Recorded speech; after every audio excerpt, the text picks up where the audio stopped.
Tarawih, saya nasihatkan kepada diri saya dan kita semua, janganlah tinggalkan tarawih, kerana ada satu janji, sesiapa yang man qama ramadhana imanan wa ihtisaban ghufira lahu ma taqaddama min dhanbih. Sesiapa yang menghidupkan malam-malam Ramadan kerana beriman kepada Allah dan yakin bahawa akan diberikan ganjaran oleh Allah, akan diampunkan semua dosa-dosa kecil dia yang telah lalu. Para ulama sebut qiyam fi Ramadan itu adalah antaranya mendirikan tarawih. Siapa yang buat tarawih tiap-tiap malam, dia akan dapat fadilat hadis ni. Nah, paling kurang berapa? 2 rakaat ke? Paling kurang 8 lah. Paling sikit 8. 10 pun boleh. Dia nak buat 12 pun boleh, dia nak buat 18 pun boleh, dia nak buat 20 pun boleh, dia nak buat 30 pun boleh, dia nak buat 40 pun boleh. Boleh tengok bilangan tarawih Ramadan yang dilakukan oleh para salafus salih, sehingga mencecah angka yang kita tengok, bolehkah tarawih sampai 40 rakaat? Apa hukum semayang tarawih dengan imam fasik? Pula dah sah tapi makruh bermakmum dengan solat tarawih imam fasik yang biasa meninggalkan solat fardu.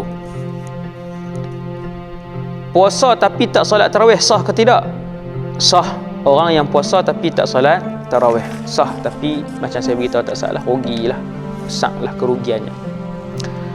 Okey, kita tengok lampiran satu tajuk lain pula, iaitu ubat-ubat dan rawatan-rawatan perubatan yang tidak membatalkan puasa. Tuan-tuan boleh tengok ni. Tuan-tuan boleh dengar. Saya sebut ni, saya baca. Saya pun tak tahu. Ni saya baca aja.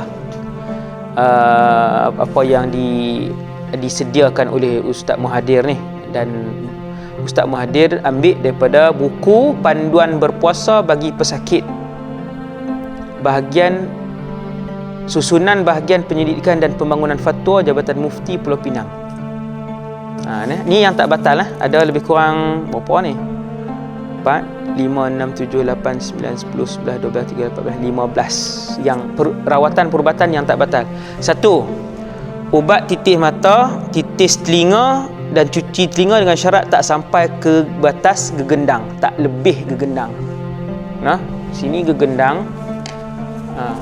Dia tidak, ni gegendang, ini dalam, ni luar. Luar ni lah. Dia masuk dalam lubang telinga, masuk contohnya, okey sampai sini lah. Kalau dia lebih ke gendang, batal. 2. Pil tablet nitroglycerin GTN atau ubat yang menyamainya yang diambil secara meletakkannya di bawah lidah tanpa telan. Ubat yang tak bawah lidah, nak rawat sakit dada ni, bagi pesakit jantung. Ubat tu kita ambil, angkat lidah tak? Yang tu tidak batal selama mana tak masuk ke dalam. Tak masuk ke dalam ni, tidak melebihi yang makhraj. Hak tu. Okey, kemudian 2. Nombor 3, melakukan prosedur tampalan gigi, cabut gigi, tampal gigi, pembersihan gigi, beruih gigi, apa semua ni tak batal selama mana tak telan.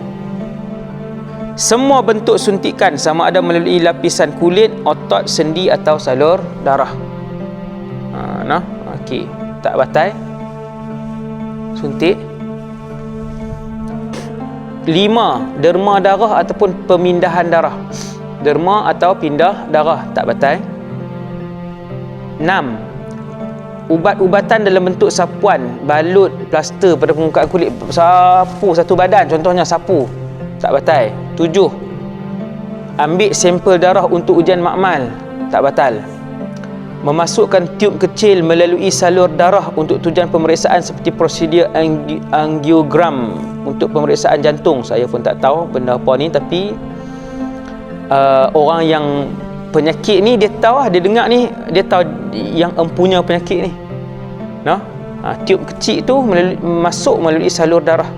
Hasbunallah wa ni'mal wakil. 8. 9. Pemeriksaan laparoskop iaitu pemeriksaan dalaman dengan menggunakan alat yang dimasukkan melalui dinding abdomen untuk pemeriksaan bahagian dalaman pesakit. Saya tak tahu macam mana, tapi yang itulah bunyi dia. 10. Berkumur-kumur, termasuk berkumur-kumur secara gagal sehingga air hampir ketekak, bukan sampai ketekak lah, hampir, dan ubat terapeutik semburan ke mulut yang tidak melibatkan proses menelan. Lagi tak telan, tak apa, kumur, tidak batal. Menjalani biopsi, iaitu pengambilan spesimen atau cebisan yang diambil daripada hati atau organ-organ lain untuk tujuan analisa makmal, tak batal. Penggunaan ubat semburan spray hidung tanpa disedut, tak batal. Rawatan dialisis untuk masalah pesakit buah pinggang, sama ada hemodialisis atau peritoneal pun tak batal. Rawatan bius setempat ataupun separuh dengan semburan atau suntikan setempat, tak batal. Penggunaan ubat buasir dengan masukkan semula kawasan buasir pada tempatnya tanpa melibatkan kawasan rongga yang dalam, tak batal. Habis. Tajuk kecil yang lain pula, perkara yang berkaitan dengan rawatan perubatan yang membatalkan puasa pula kita tengok. Ada 1, 2, 3, 4, 5, 6. Yang batal puasa ada 6. Tadi tak batal. Tadi tak batal. Penggunaan alat sedutan inhaler untuk rawatan lelah atau penyakit paru-paru kronik. Sebab tu dia ada macam fizikal dia yang terbang dan masuk ke dalam, maka dia membatalkan puasa. Inhaler membatalkan puasa. Kemudian yang kedua, memasukkan sebarang tube kecil atau ubat ke dalam faraj, kemaluan, termasuk prosedur cucian, pemeriksaan dalaman vaginal, atau pegawai perubatan memasukkan jari untuk melakukan pemeriksaan dalaman vagina wanita, batal. Nombor 3, memasukkan sebarang tube catheter, tu ke? Alat pemeriksaan dalam saluran kencing. Memasukkan sebarang tube, alat pemeriksaan dalam saluran kencing, barium atau ubat pencuci yang dimasukkan sama ada ke dalam saluran kencing bagi lelaki atau wanita untuk rawatan sumbatan salur kencing, batal. Penggunaan alat seperti enema, tube suppository, teropong protoskop atau jari pegawai perubatan yang dimasukkan ke dalam dubur atau rektum untuk pemeriksaan. Jari kita ataupun jari pegawai perubatan yang dia masuk dalam kemaluan depan atau belakang, batal. Penggunaan teropong usus atau teropong perut untuk tujuan pemeriksaan sistem penghadaman, batal. Penggunaan bius menyeluruh yang menyebabkan penggunaan gas, batal. Lailatul Qadar ialah hadiah kepada umat Nabi Muhammad SAW yang tidak diberikan kepada mana-mana umat yang lain. 1. Lailatul Qadar ialah hadiah kepada umat Nabi Muhammad SAW yang bahkan tidak diberikan hadiah ini kepada mana-mana Nabi lain. Sallallahu alaihi wasallam. Jadi setahun ada satu malam je Lailatul Qadar. Setahun satu malam saja Lailatul Qadar. 360 hari, 354 hari. Satu malam je. Bulan Islam 354 hari bulan Islam. Satu je Lailatul Qadar. Jenuh carilah ustaz. Tak jenuh sebab Lailatul Qadar ini berlaku pada bulan Ramadan. Dia bukan sepanjang tahun tu. Ada pendapat sepanjang tahun, tapi pendapat tu sangat terpencil. Jadi Lailatul Qadar malam Ramadan saja. Dalam Ramadan pula Nabi sebut taharrau lailatul qadri fil 20 al-awakhir min Ramadan.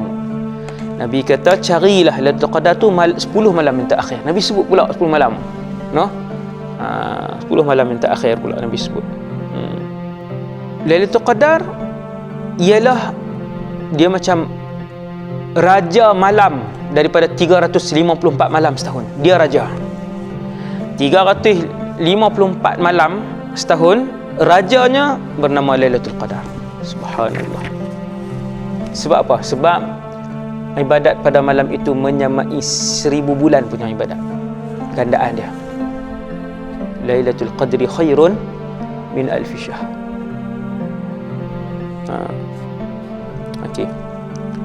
Tanda-tanda dia yang disebutkan oleh para ulama, Qasas 146, sinaran cahaya matahari pada pagi esoknya tidak kuat.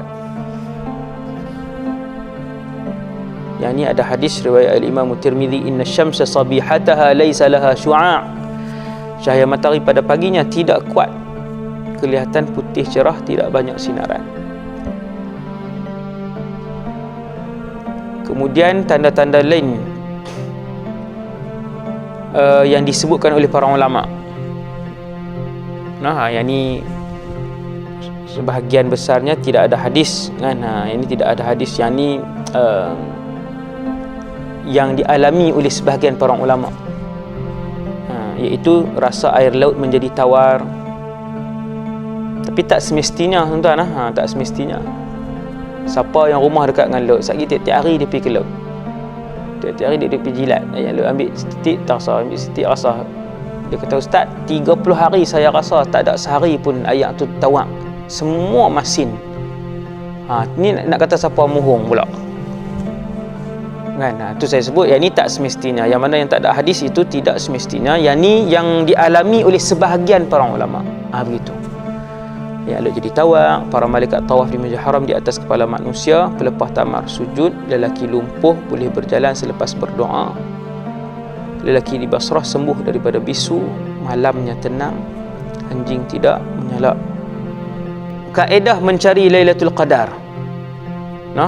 Sebelum tengok kaedah ni, suka saya sebut tak perlulah bergantung dah sangat dengan kaedah ni. Sebab apa saya sebut macam tu? Sebab saya tak suka, saya tak mau orang kita malas. Bila dia tengok kaedah, habis dia kata tu dia rahsia dia, malam lain tak bangun. Dan sepanjang saya belajar di Syria dulu, saya tak pernah dengar daripada mulut para ulama Syria untuk menyebutkan Lailatul Qadar malam ni, kaedah dia macam ni, cari malam ni, tidak. Kami ditarbiyah bahawa Lailatul Qadar itu ialah raja segala malam kepada umat Nabi Muhammad. Maka carilah dia pada 10 malam yang terakhir. 10 malam terakhir. Setiap malam kita hidupkan. Cuma pengalaman para ulama kita, para ulama Ahlus Sunnah wal Jamaah, jika awal Ramadan bermula hari Ahad atau Rabu, Lailatul Qadar diharapkan insya-Allah berlaku pada malam 29. Kalau mula awal Ramadan hari Isnin, maka Lailatul Qadar malam 21. Kalau mula Ramadan pada Selasa atau Jumaat, maka malam ke-27. Boleh tengok malam 27. Tahun ni Ramadan kita hari Jumaat. Maka mengikut apa yang diperhatikan, yang dialami oleh para ulama, sebahagian mereka, maka ia jatuh pada malam ke-27. Jika hari Khamis, maka malam ke-25, dan jika Sabtu, maka Lailatul Qadar insya-Allah pada malam ke-23. Itu kaedah pertama. Ini bukan dalam majalah disebut, dalam kitab yang pelbagai. Ustaz Mahathir sebut di bawah ni, kaedah-kaedah tadi disebut dalam kitab Hasyiah I'anatul Talibin, Hasyiatu Al-Jamal, Hasyiah Fathul Wahhab, Al-Barmawi, Al-Qalyubi, Al-Jawharul Mawhub, Al-Mujayrami 'ala Al-Khatib, Hasyiatul Bajuri 'ala Al-Abdil Qasim Al-Ghazi, dalam kitab Bughyatul Tullab, dalam kitab Al-Jawharul Mawhud wa Munabbihatul Qulub. Okey. Jika awal Ramadan bermula pada hari Jumaat, maka Lailatul Qadar diharapkan bermula pada malam ke-29 Ramadan. Ada dua. Tahun ni Ramadan start Jumaat. Ada ulama kata 27, ada ulama kata 29. Tapi jangan beribadat malam tu saja, kan? Boleh jadi tak jadi malam 27 dan malam 29? Boleh jadi. Kerana ni bukan nas yang qat'i daripada Nabi sallallahu alaihi wasallam. Ini pendapat para ulama. Jika bermula hari Sabtu, maka malam 21. Jika Ahad, maka malam ke-27. Jika hari Isnin, maka malam 29. Jika Selasa, maka malam 25. Jika Rabu, maka malam 27. Jika Khamis, maka malam ke-21.